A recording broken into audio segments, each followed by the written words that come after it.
Të gjithë e bëni këtë gabim kur hani qershi, por po dëmtoni shëndetin. Sezoni i qershive tashmë është në erë dhe individët nuk i hedhin bërthamat, por i gëlltisin.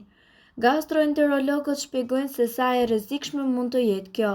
Nga mjeku i ambulancës dëgjohet sa pak nga pak kanë një ndërhyrje, sepse dikush ka ngrënë qershi ose vishnjë të plota me gjithë bërtham. Çdo bërtham me frutës mund të shkaktojë një problem të madh në traktin gastrointestinal.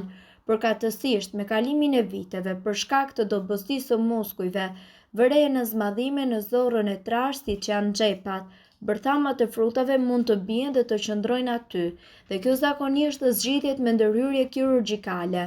Megjithatë, ky nuk është problemi i vetëm.